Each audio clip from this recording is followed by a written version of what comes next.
Shalom, selamat pagi Bapak Ibu keluargaku yang diberkati Tuhan Yesus Kristus. Firman Tuhan pagi ini saya ambil dari kitab Ayub pasal 21 ayatnya yang ke-6. Demikian firman Allah. Kalau aku memikirkannya, aku menjadi takut dan gemetarlah tubuhku.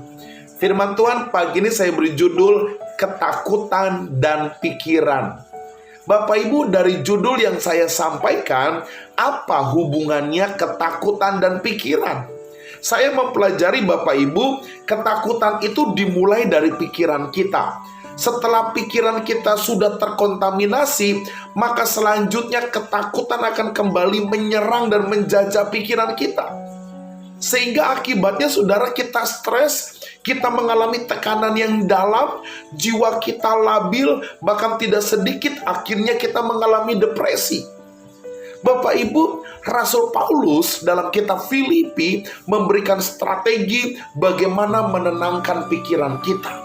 Hati-hati Bapak Ibu dengan pikiran yang terkontaminasi, dengan pikiran yang mulai dijajah, maka muncullah ketakutan demi ketakutan. Makanya Paulus dalam kitab Filipi katakan, semua yang benar, semua yang mulia, semua yang adil, semua yang suci, semua yang manis, semua yang sedap didengar, semua yang disebut kebajikan dan patut dipuji, pikirkanlah semuanya itu. Jadi jelas dari kitab Filipi kita mengambil sebuah kesimpulan supaya kita tidak mengalami ketakutan dari pikiran. Mari kita mulai belajar memikirkan hal-hal yang benar, memikirkan hal-hal yang positif. Bapak Ibu, kalau kita baca Ayub pasal 21 ayat 6, maka kita melihat bagaimana jelas sekali ketika pikiran Ayub mulai terganggu, maka ketakutan demi ketakutan muncul dalam benak Ayub. Demikian juga dengan kita saudara.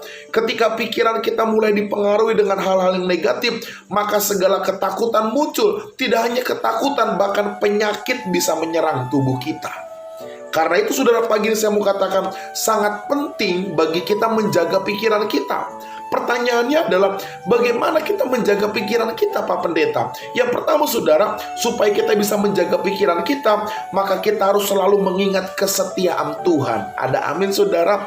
Ingat kasih-Nya, ingat kebaikannya, ingat kemurahannya, dan ingat apa yang Tuhan kerjakan dalam diri kita. Lalu yang kedua saudara, bagaimana kita bisa menjaga pikiran kita?